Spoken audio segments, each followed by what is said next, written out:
बिस्मिल्लाहिर्रहमानिर्रहीम। अस्सलाम वालेकुम नाज़रीन, आप देख रहे हैं प्रोग्राम नुक्ता नज़र और मैं हूं आपका मेज़बान उमैर बशीर। स्टूडियो में हमारे साथ मौजूद हैं जनाब मुजीबुर रहमान शामी साहब। सर अस्सलाम वालेकुम। वालेकुम अस्सलाम।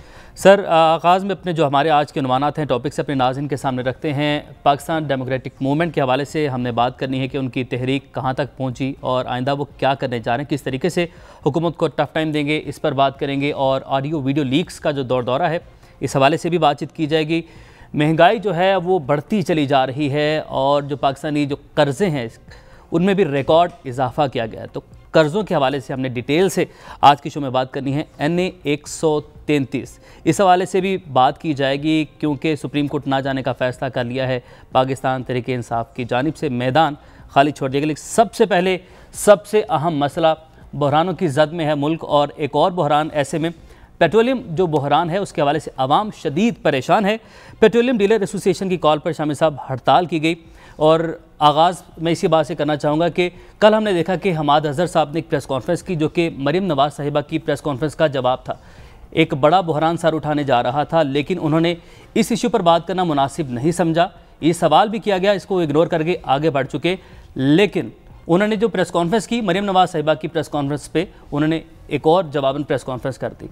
वो ज़्यादा ज़रूरी थी। वो तो ऑडियो पर गुफ्तगू की ना। हाँ जी। तो वो ज़्यादा लजीज मामला है ना। तो सियासी मौज़ूआत है ना जी, वो हमारे वज़ीरों को भी पसंद है, अपोजिशन लीडर्स को भी पसंद है।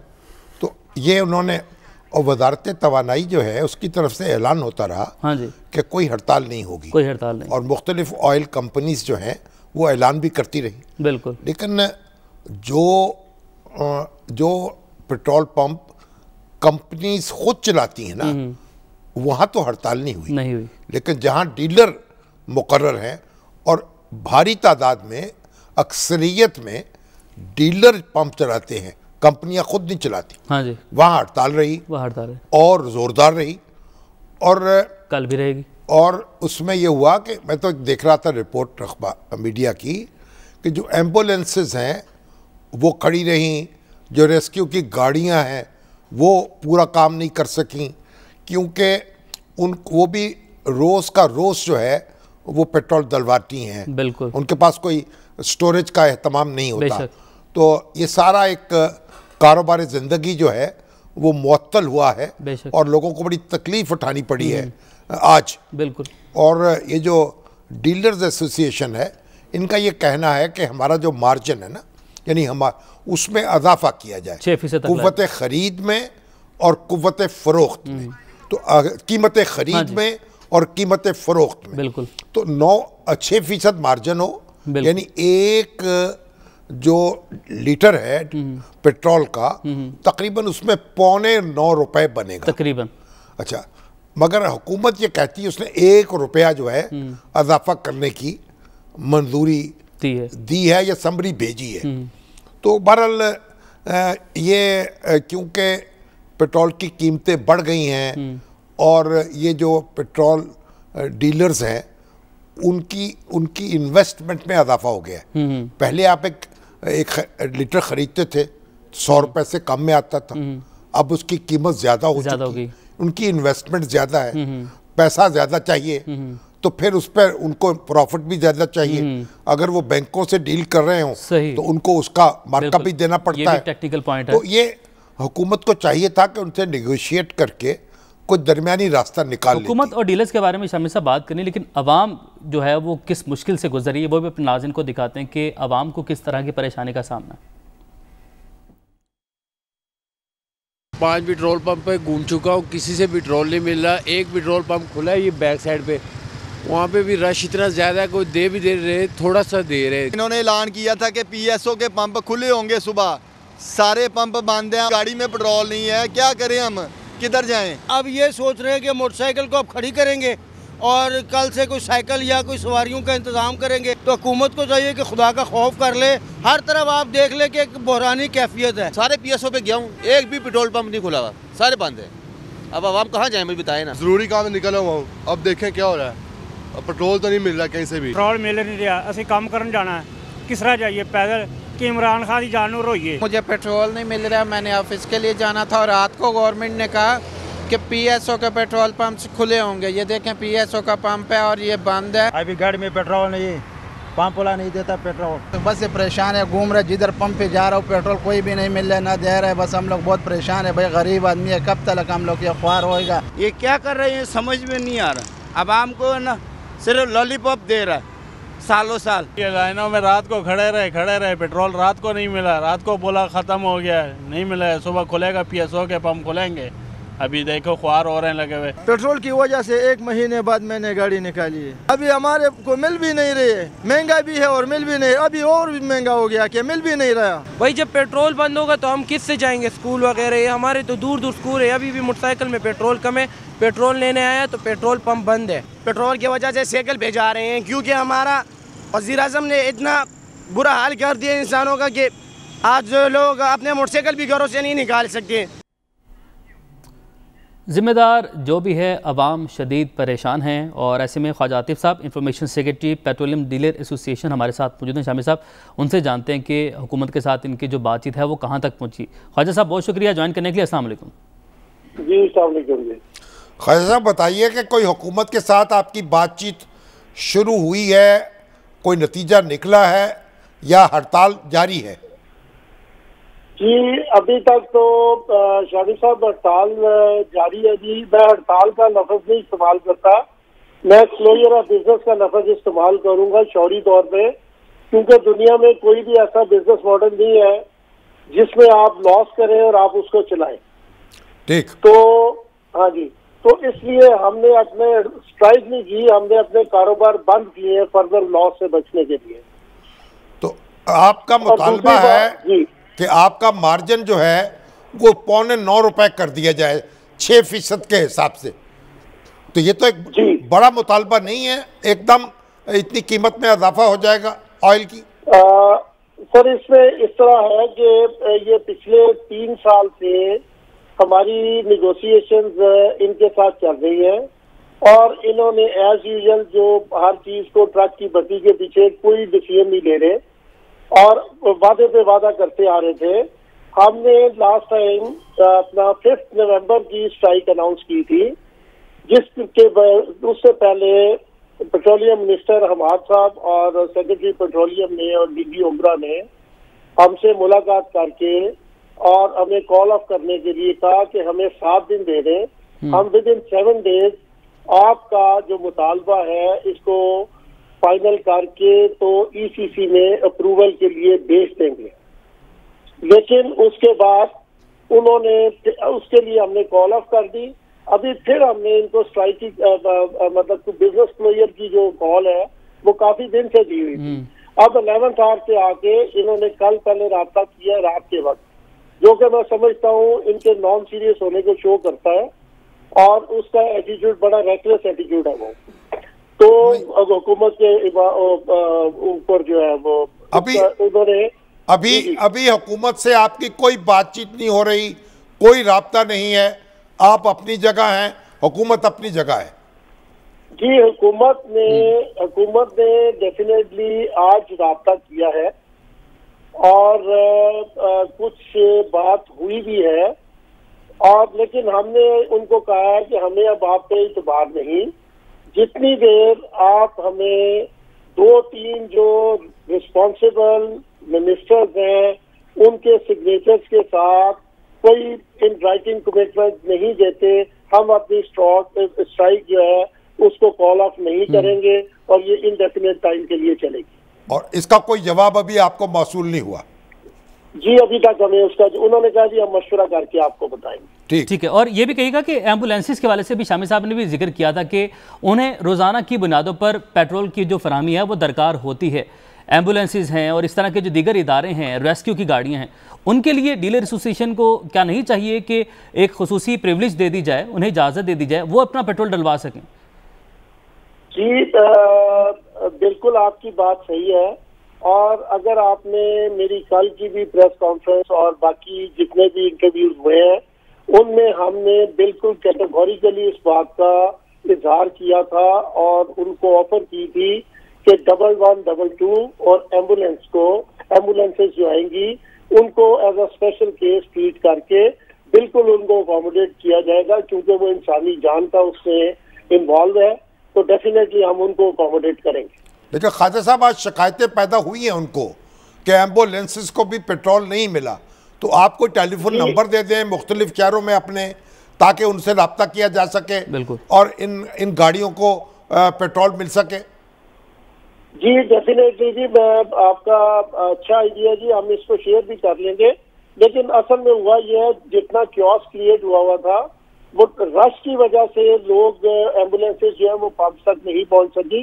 अदरवाइज बाकी जो है वो जहां भी जाएंगे, ये आपकी अच्छी तजवीज़ है, ये हम इंशाल्लाह ताला विद इन अ डे और सो इसको इम्प्लीमेंट कर लेंगे कल। बहुत ठीक है, बहुत शुक्रिया ख्वाजा आतिफ साहब, बहुत बड़े शहर हैं जी, कराची है, लाहौर है, इस्लामाबाद है, फैसलाबाद है, मुल्तान है, रावलपिंडी है, बिल्कुल, तो मतलब उसमें आप ऐलान कर दें कि ये नंबर है, अगर किसी एम्बुलेंस को, किसी रेस्क्यू की गाड़ी को पेट्रोल नहीं मिल रहा, बिल्कुल इन नंबर पे राब्ता कायम करें और उनको पेट्रोल फराहम किया जाएगा। बिल्कुल, बहरहाल अब हुकूमत पर लाजिम है, देखिए बातचीत करे, बात तो उनकी दुरुस्त है, अगर उनको लॉस हो रहा है, उनके खर्चे पूरे नहीं हो रहे हैं, तो कुछ तवज्जो तो इस पे करनी पड़ेगी। हाँ जी, और कुछ बातचीत के जरिए से कोई रास्ता निकालना पड़ेगा। सब अवाम के ऊपर मजीद पड़ेगा, क्योंकि हुकूमत ने जो बोझ तो जो पड़ेगा ना, जो वो भी तो कारोबार कर रहे हैं ना,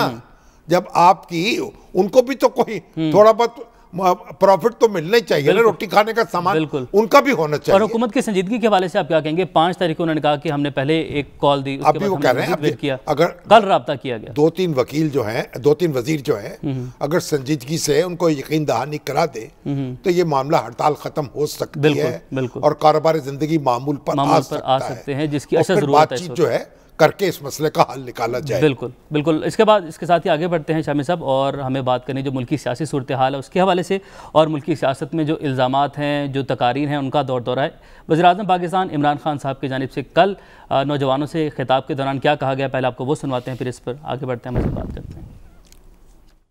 जब पॉलिटिक्स में आया तो 14 साल मेरा मजाक उड़ा, बड़े बड़े तजिया नगार मजाक उड़ाते रहे कि ये जी समझता है क्रिकेट है, ये सब कुछ। 2 पार्टी सिस्टम में तीसरी पार्टी आ ही नहीं सकती। अब वो पार्टी आ गई, फिर 3 साल से सुन रहा हूं कि तुम फेल हो जाओगे। मैं आज आप सबके सामने कह रहा हूं, और इंशाल्लाह ये अपनी नजरों से देखेंगे कि पाकिस्तान को एक अजीम तरीन कौम बनते हुए। जब आप बुरे वक्त से हार मान जाते हैं तब आप हारते हैं। टेप्स निकल रही हैं, जनाब जजेस के नाम आ रहे हैं, ये टेप्स जो हो रही हैं, ये जो सारा ड्रामा है, अदालत में केस गया, फैसला किया गया कि नवाज शरीफ को सजा हो गई। जाए ये बता दें अदालतों को या पाकिस्तानियों को कि पैसा आया किधर से ये लंदन 4 बड़े बड़े फ्लैट लेने के, पहले क्यों निकाला, अदलिया को बुरा भला, फिर उसके बाद पाकिस्तानी फौज को बुरा भला। मैं तो खैर बुरा भला हुई, मुझे तो वो कहते हैं बहुत जालिम हूं मैं। अफसोस किस चीज का है कि एक लाहौर में फंक्शन होती है, उधर चीफ जस्टिस को बुलाया जाता है, सुप्रीम कोर्ट के जजेस को बुलाया जाता है, उधर कौन तकरीर करता है? जो आदमी सुप्रीम कोर्ट ने जिसको कन्विक्ट किया हुआ है, जो झूठ बोल के मुल्क से बाहर भागा हुआ है, वो तकरीर कर रहा है। कौम कभी खत्म नहीं होती पैसा चोरी सिर्फ करने से, कौमें फिर ठीक हो जाती है, पैसा फिर बना लेती है, लेकिन कौम तब तबाह होती है जब चोरी को बुरा नहीं समझा जाता। शमी साहब, आपने गुफ्तगू सुनी और ये पूरा हफ्ता इसी गुफ्तगू में निकल गया। राना सनाउल्लाह साहब गलबन हमारे साथ मौजूद हैं, पहले उनसे बात करते हैं, फिर इस पर बात कर ले। आपने इतना लंबा बात सुनाया है, हाँ जी, कि वजीर आजम जो हैं वो 4 फ्लैट से निकल नहीं पा रहे और उस तकरीब से भी नहीं निकल पा रहे। आसमा जहांगीर कॉन्फ्रेंस से जो जज हजरात है ना जी, जज हजरात इस सेशन में थे, उसमें कोई सियासी तकरीर नहीं हुई। हाँ जी, मुख्तलिफ सेशन थे। हाँ जी, उनमें यानी वहाँ जजों की मौजूदगी में कोई सियासी तकरीर नहीं हुई। बिल्कुल, ये बात समझनी चाहिए वज़ीर आज़म को, बाकी तो फिर उनकी मर्जी है। तो राना साहब सलाम अलैकुम। जी वालेकुम सलाम। तो राना साहब, इतना हमारे ये उमैर साहब ने हमें वज़ीर आज़म की लंबी तकरीर सुनाई है, तो आप ये क्यों नहीं बता देते? वो कहते हैं सिंपल सी बात है कि ये फ्लैट कहाँ से आए हैं, कैसे पैसा आया है, कैसे ख़रीदे गए हैं, बता दें ताकि उनकी तसल्ली हो जाए और मामला ठंडा हो जाए। देखिए मामला ये है शामी साहब कि वो पंजाबी की एक कहावत है कि जो सोया हुआ हो उसे तो जगाया जा सकता है, ठीक, लेकिन जो जागता ही सोया हुआ हो उसे जगाया नहीं जा सकता। मचला कहते हैं, मचला उसे मचले को नहीं जगाया जा सकता। हाँ बिल्कुल। वजीर आजम जो है वो जब इस बात पे तैयार ही नहीं है कि मैंने कोई बात समझनी है, तो उसको कैसे समझाया जा सकता है? जिस दौरान का ये इल्जाम है कि शरीफ फैमिली ने या मियां नवाज शरीफ ने ये फ्लैट खरीदे, इल्जाम है, फ्लैट उस साल की 1 अरब रुपए का टैक्स अदा किया है, वो उनके पास सबूत है। ठीक, तो 1 अरब रुपया अगर 1993 में फैमिली की कंपनी ने टैक्स अदा किया है, ठीक, तो जिस पैसे के ऊपर टैक्स दिया है उससे तो मेरा ख्याल है 4 नहीं 400 फ्लैट खरीदे जा सकते थे उस वक्त। उस वक्त गालबन डॉलर जो था वो कोई मेरा ख्याल है 25-30 रुपए का था। हाँ, हो सकता है उससे भी कम हो। वजीर आजम साहब जो है ये बात समझने को तैयार नहीं है, और इन्होंने ये 3.5 साल बल्कि ये 4था साल है इस कौम का जाया कर दिया है इसी फजूल बेबुनियाद जिद और बयानी के ऊपर। राणा साहब, ये जो फ्लैट है जा चुका है, फ्लैट की जो मलकियत है उसमें कोई नवाज शरीफ साहब का नाम है? देखिए उनका नाम नहीं है, ये उनके बेटों का नाम है। उनके बेटों का नाम है, और उनमें जो ये कह रहे हैं कि मरियम नवाज शरीफ का नाम है, मरियम नवाज शरीफ भी उनकी बेनिफिशियल ओनर नहीं है। ये वहाँ के लॉ के मुताबिक है कि वो नाम किसी के होता है, बेनिफिशियल ओनर कोई और होता है। ये इस किस्म का वहाँ पे जो है वो उनका मतलब अपना तरीकाकार है प्रॉपर्टी होल्ड करने का। ये जो पैसा है दादा से बराह रास्त मुंतकिल हुआ है पोतों को?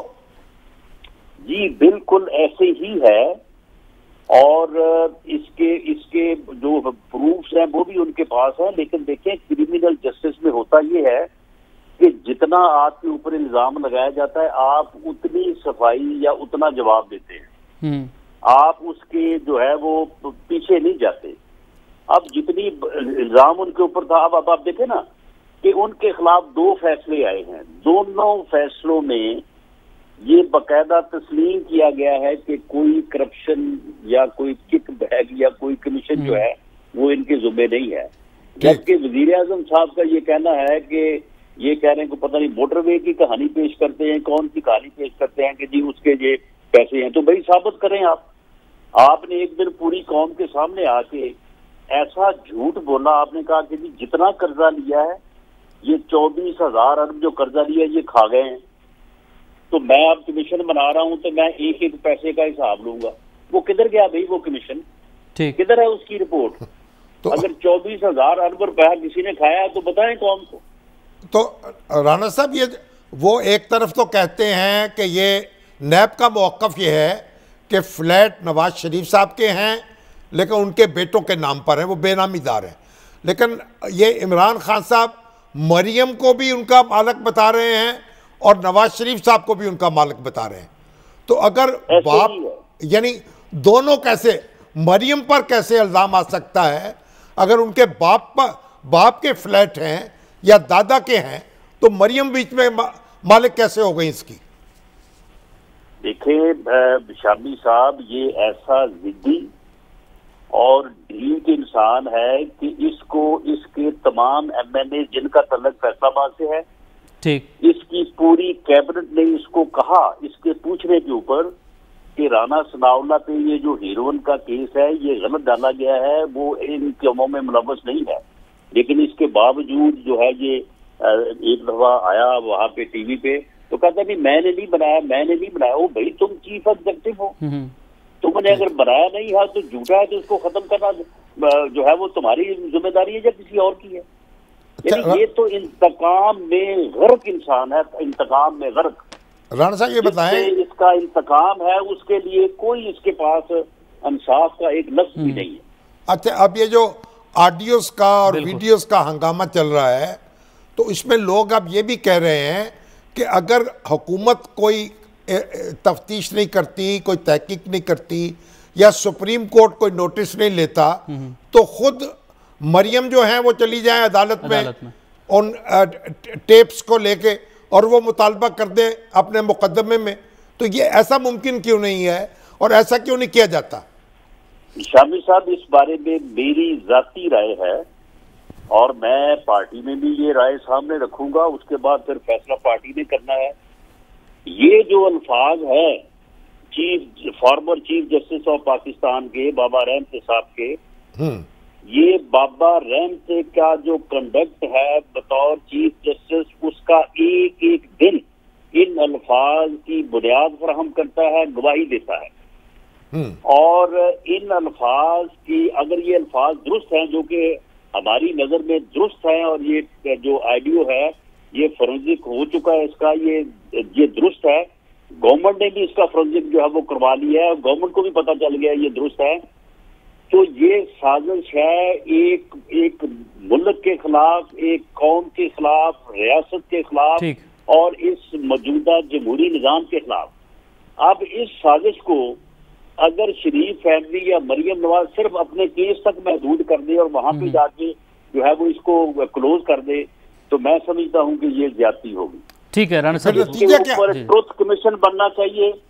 अगर गवर्नमेंट नहीं बनाती, जुडिशरी नहीं बनाती, तो सिविल सोसाइटी को बनाना चाहिए और बना के इसको जो है ये सच जो है इस सच को साबित करना चाहिए और इसमें मुलव्वस जितने किरदार हैं उन किरदारों को जो है वो सामने लाना चाहिए, उन्हें सजा देना दे, लेकिन वो एक्सपोज हों और पूरी कौम के सामने वो किरदार जो है वो लाए जाए। ठीक है राणा साहब, बहुत शुक्रिया आपके वक्त के लिए। और शामी साहब, बस ब्रेक से पहले मैं आपसे मुख्तसरन बात करना चाहता हूँ इकॉनमी के हवाले से। जो मुल्की कर्ज़े हैं वो रिकॉर्ड सतह पर पहुँच चुके हैं। हमारे जो कर्ज़ और जो हमारी लाइबिलिटीज़ हैं वो 50,000 अरब को तजावुज़ कर चुकी हैं। कर्जा मुल्की 41,000 अरब को तजावुज़ कर चुका है। तो कितना आबादी कितनी है आपकी?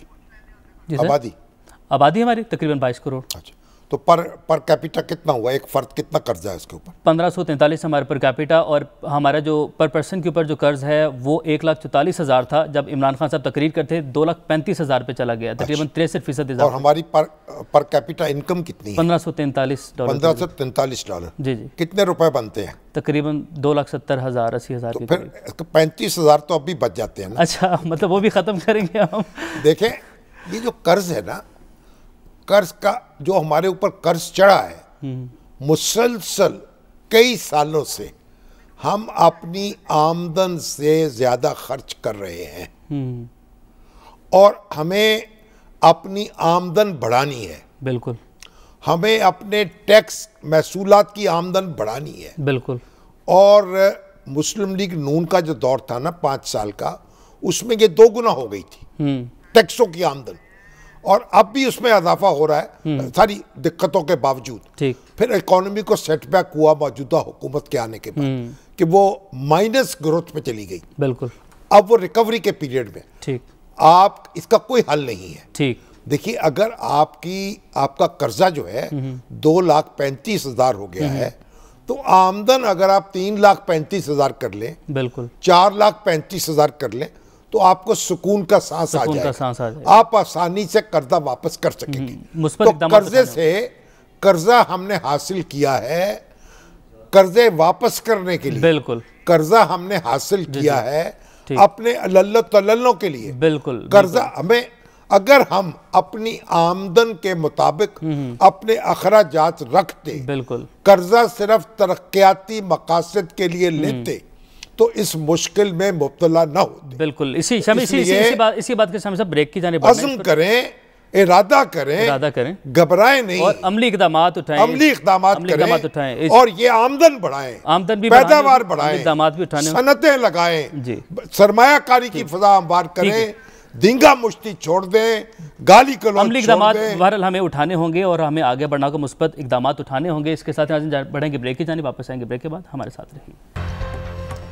वेलकम बैक नाज़रीन, प्रोग्राम के इस हिस्से में बात करेंगे सरकारी अफसरान के तबादलों के हवाले से। और पंजाब की जो दरख्वास्त थी वज़ीर-ए-आज़म पाकिस्तान इमरान खान की जानिब से उसे मुस्तरद कर दिया गया, जबकि 10 सीनियर अफसरान को रिलीज़ कर दिया गया। शामी साहब, इसी पर बात करने के लिए हसन रज़ा ने भी हमें ज्वाइन कर लिया है, तो मज़ीद जो इन्फॉर्मेशन है वो जान लेते हैं। क्योंकि हसन रज़ा, ये बताइए कि जो पंजाब के 10 अफसर वफाक ने वापस मांगे थे, दूसरे सूबों में भिजवा रहे थे, जी बिल्कुल, ये ऐसे ही है। ये रोटेशन पॉलिसी थी शामी साहब, जिसके तहत और जिसकी प्राइम मिनिस्टर इमरान खान ने मंजूरी दी थी, और ये मुतअद्दिद बार ये कह चुके हैं कि हम रोटेशन पॉलिसी के तहत सूबों में तो करोड़ तबादले करेंगे। यानी ये जो अफसर हैं ये दूसरे सूबों में भेज दिए जाएंगे जी, और ऐसे ही किया है। पंजाब गवर्नमेंट चाहती थी कि ये ना लिए जाए वापस। पंजाब और सिंध के दरमियान मुकाबला चल रहा था, क्योंकि सिंध हुकूमत ने पहले दरखास्त की थी कि हम ऑफिसर्स नहीं भेजना चाहते। वहाँ के भी ट्रांसफर हुए ना जी, पुलिस वाले, खास तौर पर पुलिस वाले, और वो पुलिस वाले जो कि वहाँ पे CIA CTD जो कराची को देखते हैं और मेन फोकस करते हैं, फिर सिंध के कई इशूज थे, एडिशनल IG थे, और फिर सेक्रेटरीज थे, सेक्रेटरी हायर एजुकेशन। अभी सिंध गवर्नमेंट ने वो रिलीव नहीं किया। सिंध हुकूमत रिलीव नहीं करना चाहती। उन्होंने 3 खतूत जो है वो वफाक को लिखे, जबकि अभी कुछ देर बाद मुझे जो मालूम कुछ देर पहले मैंने सुना उस्मान बुज़दार साहब जो थे वो वज़ीर-ए-आज़म से मिलने गए थे इस काम के लिए। कल शामी साहब लेटर लिखा था परसों को चीफ सेक्रेटरी पंजाब ने वफाकी सेक्रेटरी एस्टैब्लिशमेंट डिवीजन को। उन्होंने कहा था कि हम ऑफिसर्स को अगर हम ना रिलीज करें तो आप हमें कुछ टाइम दें, 6 माह या कोई कुछ टाइम दें, ताकि हम उनकी जगह मुतबादल ले आए। उन्होंने वाज़ा तौर पर लिखा कि हम इसकी परमिशन नहीं दे सकते, ये अगर कुछ गलती होती है तो आप जिम्मेदार होते हैं। ठीक है। वज़ीर आला गए इस्लामाबाद, मुलाकात के बाद प्राइम मिनिस्टर से मिले, उन्होंने कहा कि ये हमारे लिए कोई रास्ता निकालें। तो प्राइम मिनिस्टर ने कहा कानून सबके लिए, और खड़े हो गए। ये बात सुनते साथ ही नाराज हुए। उन्होंने कहा ये कानून, मेरिट पॉलिसी सबके लिए एक है, सब इंप्लीमेंट करें, और पंजाब में तो सबसे पहले इंप्लीमेंट शुरू करना चाहिए। कल ऑर्डर इसके कर दें। सिंध को सिंध के सामने उन्होंने पंजाब की मिसाल पेश कर दी है कि पंजाब को भी हमने मुर्गा बना दिया है, इसलिए आपको भी बनना पड़ेगा। तो अगर वो सरकारी अफसर वापस नहीं जाएंगे तो फिर इंतबाती कार्रवाई होती है। आज कुछ ऑफिसर्स ने अपने सीनियर्स के जरिए CM सिंध को ये अप्रोच किया है कि हमें, क्योंकि एक्सप्लेनेशन कॉल हो गई है एस्टेब्लिशमेंट डिवीजन की जाने से, हमें प्रमोशन नहीं होगी, बहुत सारे हमें जाने दिया जाए। असूलन तो चाहिए था। एस्टेब्लिशमेंट डिवीजन भी लेटर लिख रहा है सिंध को, वजीर आला सिंध को, कि आपके जो सवाल है उसके जवाब के। देखिए, होना तो चाहिए था, मुशावरत से मामला तय होता। असूली बात दुरुस्त है कि अफसरों को एक सूबे में या एक जगह इतने लंबे अरसा नहीं रहना चाहिए। 8-8 साल 10-10 साल से पड़े हुए।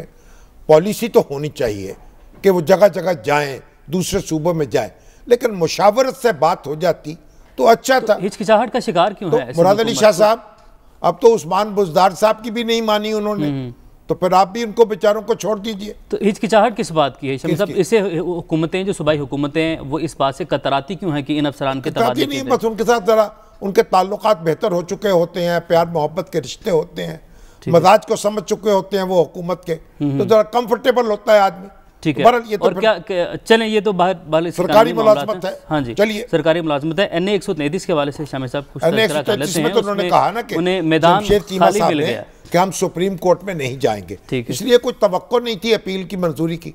देखिए ना, क्योंकि वो जब वोटर्स लिस्ट में नाम ही नहीं है, बाकी चूंके चुनाचे इधर से मगर से जो मर्जी करते रहे, सिकंदर और प्रपोजर का नाम मरकज में नहीं हुकूमत है, लाहौर में उनके पास वोटर नहीं है। अब देखिए, आपका भी हल्का ही है। मैं तो उस हल्के में रहता हूँ, वहाँ सफ़े मातम बिछी हुई है। वहाँ तो 50-60 करोड़ के तरक्याती काम होने थे, सड़कें बनने थी, सीवरेज पड़ना था, नौकरियां तकसीम हो रही थी, PTI के लोग सरगर्म थे। अब तो वहाँ लोग रो रहे हैं कि बाई इलेक्शन नहीं आया, हाय हमारे नुकसान हो गया। ठीक है, और मैदान खाली छुटने से ऑब्वियसली को तो फायदा तो होगा। अब वो हमारे एक दोस्त हैं डॉक्टर अब्दुल अजीज अवान, होम्योपैथ के, अच्छा, उनको डॉक्टर अनवारुल लेके आए थे मेरे पास। अच्छा, भाई हमारे कैंडिडेट हैं, उनको सपोर्ट करें। हमने कहा भाई तहरीक लब्बैक वालों के पास जाएं, तारिक कादरी साहब के पास जाएं, तो हम क्या बेचारे, क्या पिद्दी हुकूमत अभी कुछ कर सकती, किसी के साथ अलायंस बना ले, किसी और को सपोर्ट कर ले। उनको सपोर्ट कर सकती किसी को भी। तहरीक लब्बैक से तो नूनी के रहनुमा जाके मिलने गए हैं, मुलाकात। अब वो जो मुकाबला था ना, जोर का रन, तो वो तो नहीं होगा। आपसी इख्तलाफात थे या हुकूमत गैर संजीदा? छोड़े ना, आगे बस एक आखिरी इस पे कमेंट कर दीजिएगा कि आपसी इख्तलाफात वजह बने या हुकूमत को डर था कि हार गए तो बहुत बड़ा सेटबैक हो जाएगा? भाई ये गलती उनसे हुई है, नाम गलत दर्ज हुए हैं। अब इस पे जो भी आप लगे रहे हैं, कोई चीमा साहब की नीयत पे शक कर लें, कोई एजाज चौधरी साहब की नीयत पे कर लें, कोई किसी और की नीयत पे कर लें, बेचारों के साथ देखिए ना, उनका मुंह उतरा हुआ था चीमा साहब का। अच्छा। हवाइयाँ उड़ी हुई थी, रंग जर्द था। अब पता नहीं वो स्पेशल असिस्टेंट के तौर पर भी बहाल होते हैं कि नहीं होते, तो मेरी तो हमदर्दियाँ उनके साथ हैं। ठीक है शमी साहब, आप कुछ तज़किरा करना चाह रहे हैं। नेशनल प्रेस ट्रस्ट के सदर बने हैं, मुनीर अहमद खान के चेयरमैन मुकर्रर हो गए हैं हमारे मुनीर अहमद खान साहब। अच्छा, जो बड़े सीनियर वकील हैं सुप्रीम कोर्ट के, ओ भाई मैंने उनसे कहा यार ये मुर्दा घोड़े पर सवार हो गए आप। ट्रस्ट तो किसी अयूब खान के दौर में शान शौकत से कायम हुआ था, बड़े बड़े अखबारात निकालता था, अब वो सारे अखबार बंद हो चुके या फरोख्त हो चुके, अब उनकी बिल्डिंगें रह गई हैं, उस पर लोग काबज हैं। अब क्या करेगा ये ट्रस्ट और चेयरमैन? तो चेयरमैन साहब के ऊपर क्या जिम्मेदारी है? चेयरमैन साहब उन्होंने कहा कि भाई ये तो इसका काम है कि ये ट्रस्ट के मकासद ये थे कि ये सेहतमंद जर्नलिज्म को फरोग देगा, अखबार निकालेगा, मैस मीडिया के दूसरे अदारे वो भी प्रमोट करेगा, डिजिटल मीडिया में भी आ सकते हैं, और फिर इस्लामिक इकोनॉमिक ऑर्डर को एस्टेब्लिश करने के लिए, जमहूरी निज़ाम को एस्टेब्लिश करने के लिए सोसाइटी को काम करेगा। तो अब अखबार तो निकल गए हाथ से, आपको डिजिटल मीडिया में काम कर लें या कोई इकोनॉमिक ऑर्डर बेहतर करने के लिए काम कर लें या कोई और अपना राग छेड़ दें। आप मशवरा इस तरह का देते हैं, उन्हें देंगे, उनको मिलके सपोर्ट भी करेंगे, काम कर दें उनकी वेलफेयर का। बिल्कुल, ये सबसे अहम इशू है। ये ट्रस्ट जो है, आमदनी तो है ना इसकी, बिल्कुल, इसके जो बिल्डिंगे हैं उसको छुड़वाएं कब्जों से। अच्छा, कब्जे हो गए उन बिल्डिंग्स के ऊपर, और पे कब्जे होंगे, छोटे छोटे किराए पर लोग बैठे हुए बरसों से। ठीक, तो ये नेशनल प्रेस ट्रस्ट जो है फिल वक्त तो कब्रिस्तान है। ठीक है, कब्रिस्तान है, उसमें मजावर आ गए। ठीक है, लेकिन आप इसको जरा अगर फातिहा वगैरह पढ़ के कोई थोड़ा सा उर्स वगैरह करें उसका, तो कोई हल्ला गुल्ला हो सकता है। चले, हल्ला गुल्ला हो सकता है। इसी बात के साथ नाज़रीन बढ़ते हैं ब्रेक के जाने, वापस आते हैं ब्रेक के बाद, हमारे साथ रहिए।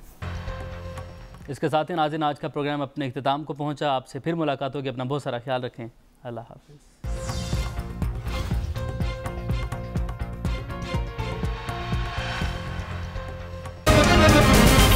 दुनिया खबर की दुनिया।